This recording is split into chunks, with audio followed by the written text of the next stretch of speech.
જય સ્વામિનારાયણ વિદ્યાર્થી મિત્રો, બાયોલોજી ઈ વિદ્યાના ક્લાસમાં આપનું સ્વાગત છે. આપણે આ વિડિયો લેક્ચરમાં ચર્ચા કરવી છે પુરુષના પ્રજનન તંત્ર ભાગ 3, એટલે કે મેલ રિપ્રોડક્શન સિસ્ટમને આપણે સમજવા માટે 3 ભાગમાં વહેંચી કાઢી છે. નરમાં પ્રજનન તંત્રને સમજવાનો એક વિડીયો હતો. ગયા લેક્ચરમાં બીજા વિડીયો લેક્ચરની અંદર નરમાં પ્રજનન તંત્રને સમજવા માટે બીજો વિડીયો હતો સહાયક પ્રજનન નલિકાઓ. અને હવે ત્રીજા ભાગના વિડીયોની અંદર આપણે સમજવું છે નરમાં સહાયક પ્રજનન ગ્રંથિઓ. સહાયક પ્રજનન ગ્રંથિમાં મુખ્ય 3 પ્રકારની છે: 1, 2 અને 3. પહેલી સહાયક પ્રજનન ગ્રંથિ જે છે એનું નામ શુક્રાશય. બીજી સહાયક પ્રજનન ગ્રંથિ છે એનું નામ પ્રોસ્ટેટ ગ્રંથિ. ત્રીજી સહાયક પ્રજનન ગ્રંથિનું નામ છે બલ્બો યુરેથલ ગ્રંથિ. યાદ રાખજો, શુક્રાશય, પ્રોસ્ટેટ અને બલ્બો યુરેથલ. હવે પહેલા શુક્રાશયને સમજીએ, પછી પ્રોસ્ટેટને સમજીએ અને પછી બલ્બો યુરેથલને સમજીએ. હવે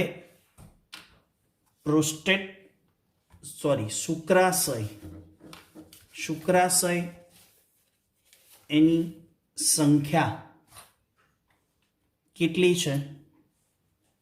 એક જોડ છે એટલે 2 થાય.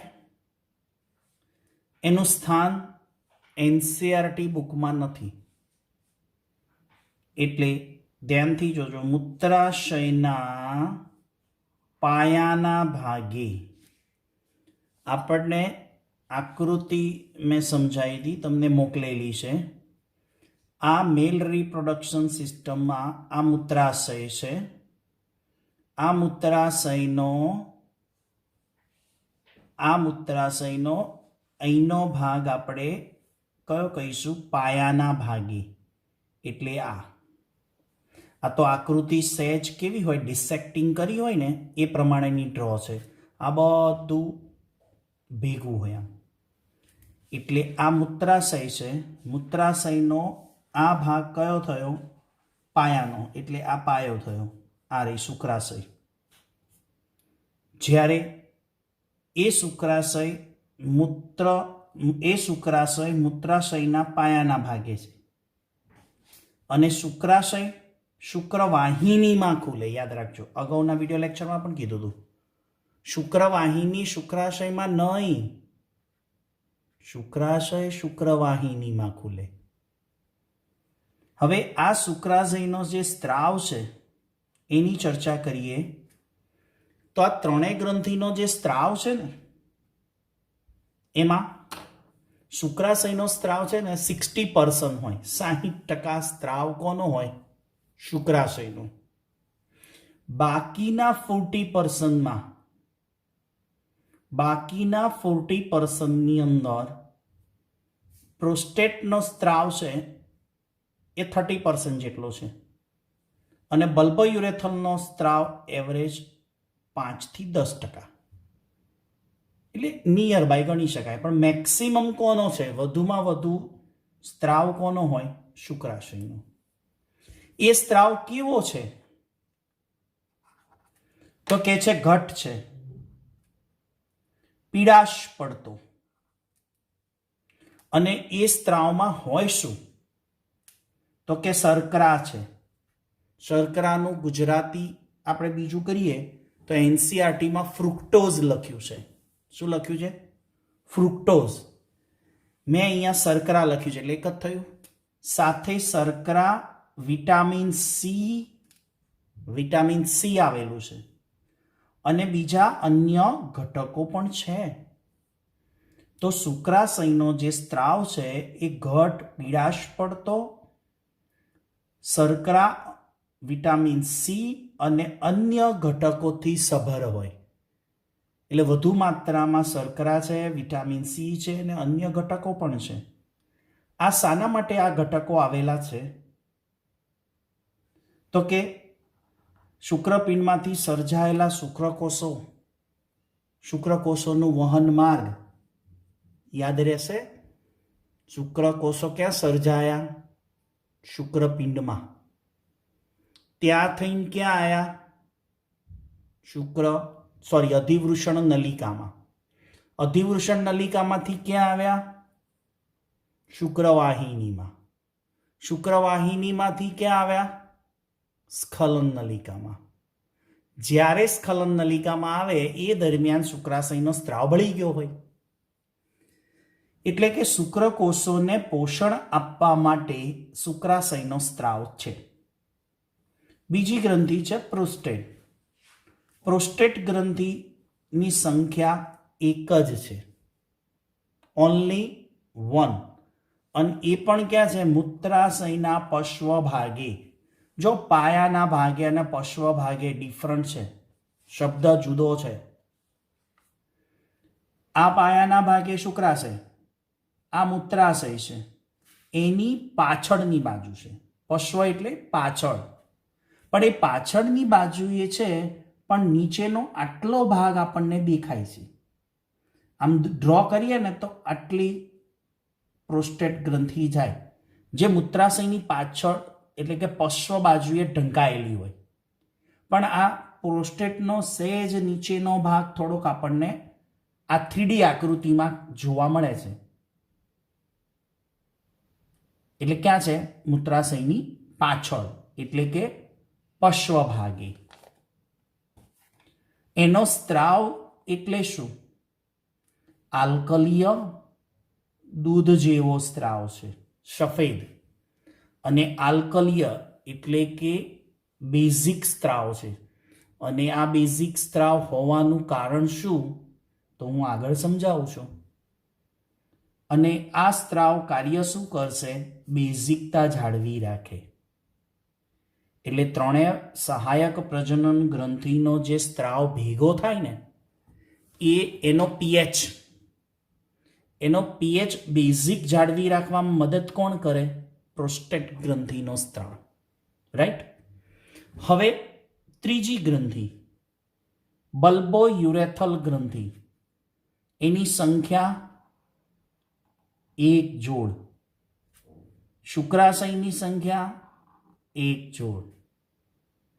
કેટલી થઈ? 2, 4 અને 5. સહાયક પ્રજનન ગ્રંથિઓની સંખ્યા કેટલી થઈ? 5. 2, 4 અને 5. સહાયક પાચક ગ્રંથિઓ કેટલી? ડાયજેસ્ટિવ સિસ્ટમમાં સહાયક પાચક ગ્રંથિઓ. અહીંયા પ્રજનન ગ્રંથિઓ ચાલે છે. તો કે સાહેબ તમે પાચન ગ્રંથિઓ કેમ યાદ કરી? એટલા માટે ભળતા શબ્દો છે. ઘણીવાર નીટમાં સહાયક પાચક ગ્રંથિઓ પૂછે અને એ સમયે ઓનલી 1 મિનિટમાં તમારા મગજમાં પ્રજનન શબ્દ યાદ આવી ગયો તો તમે આના સંદર્ભમાં જવાબ આપો.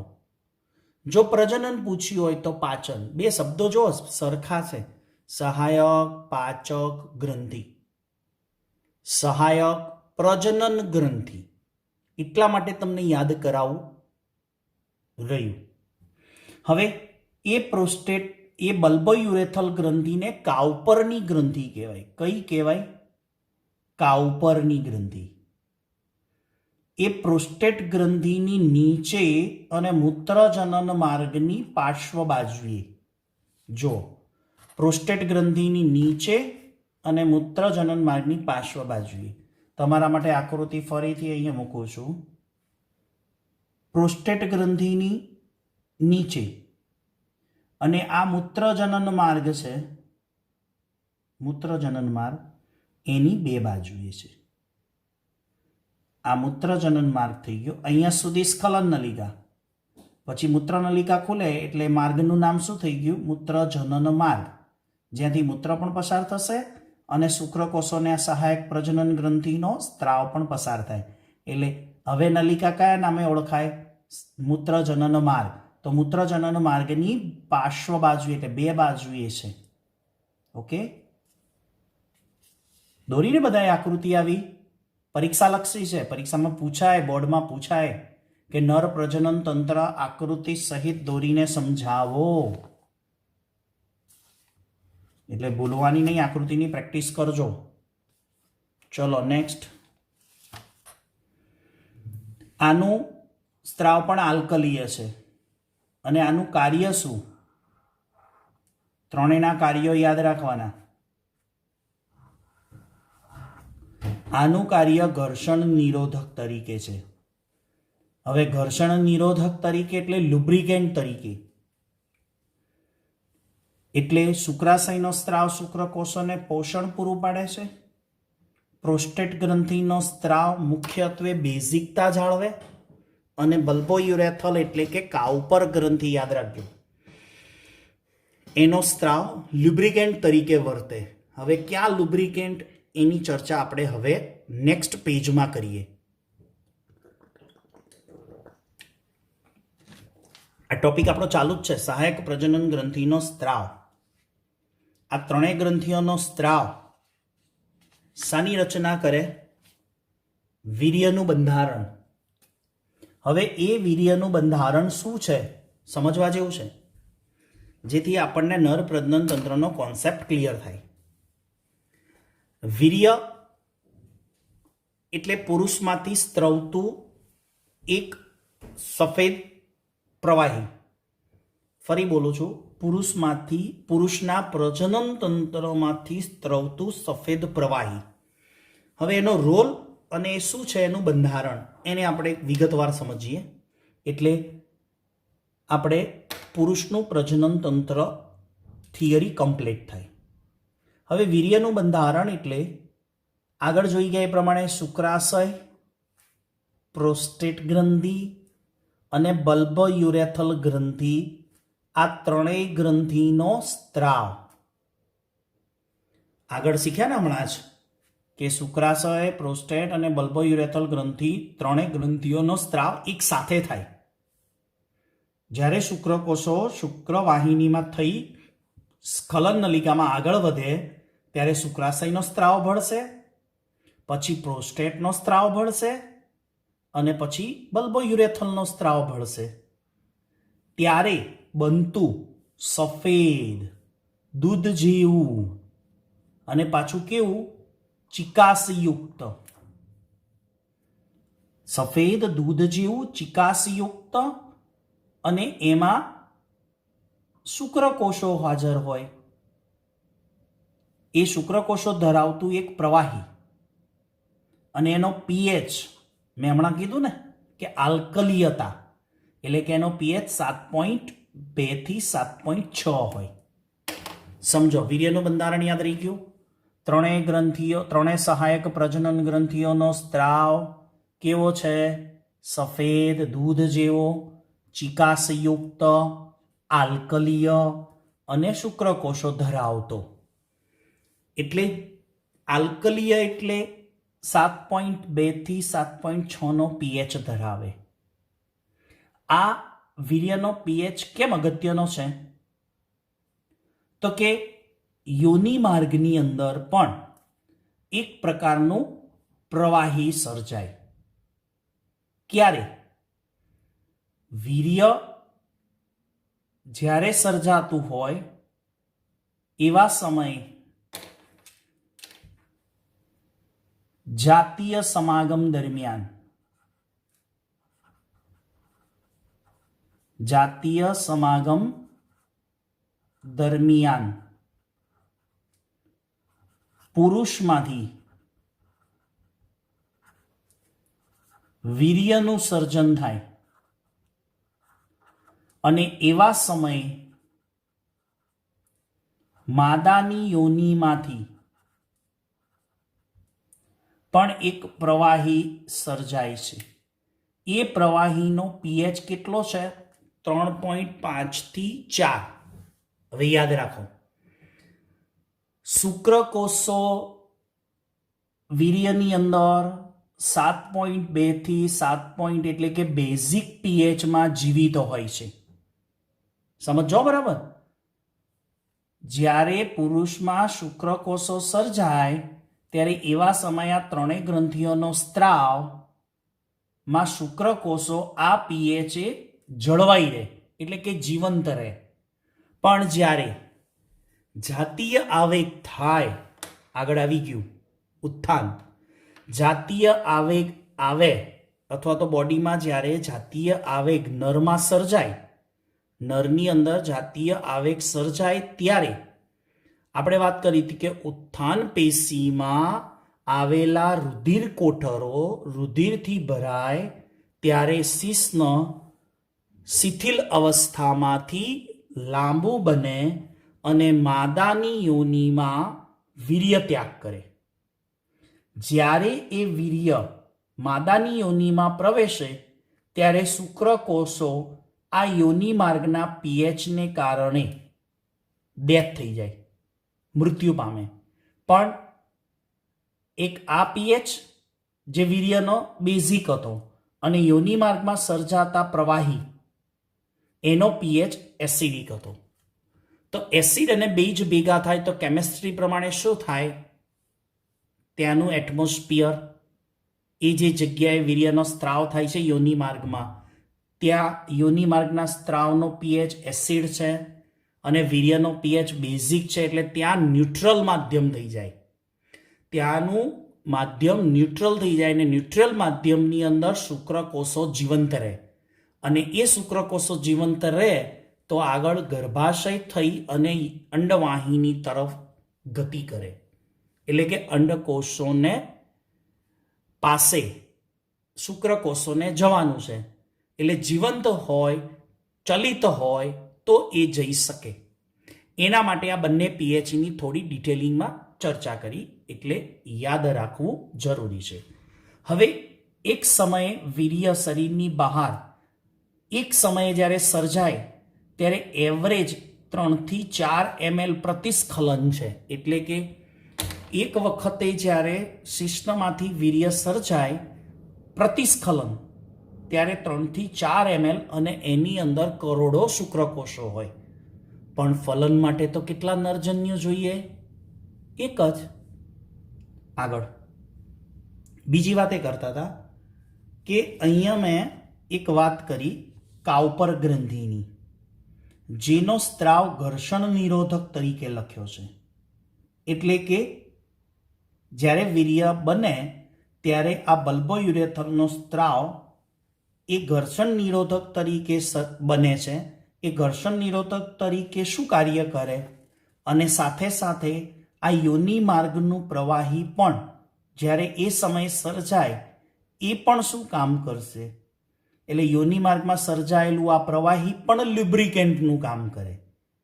યોનિ માર્ગનું સર્જાયેલું આ પ્રવાહી પણ ઘર્ષણ નિરોધક તરીકે કામ કરે અને આ બલ્બોયુરેથલ ગ્રંથિનો પણ સ્ત્રાવ ઘર્ષણ નિરોધક તરીકે કાર્ય કરે, જેથી શિશ્નને યોનિ માર્ગમાં સરળતાથી પ્રવેશ કરાવી શકાય અને શુક્રકોષોને ગર્ભાશય અંડવાહિની સુધી પહોંચાડી શકાય. તો આ થયું વીર્યનું બંધારણ. અને આ વિડીયો લેક્ચરમાં શીખ્યા આપણે સહાયક પ્રજનન ગ્રંથિઓનો સ્ત્રાવ અને વીર્ય એનું બંધારણ. તો આ છે સમજ્યા આખું 3 વિડીયો લેક્ચરની અંદર ભાગ 1, ભાગ 2 અને ભાગ 3માં કમ્પ્લીટ પુરુષનું પ્રજનન તંત્ર. એની doubt, any query solution on zoom lecture. બરાબર. હવે આવતા વિડીયો લેક્ચરની અંદર જે પણ કંઈ ચર્ચા થાય છે એની વાત આપણે નેક્સ્ટ વિડીયો લેક્ચરમાં કરીએ. ત્યાં સુધી સૌને જય સ્વામિનારાયણ.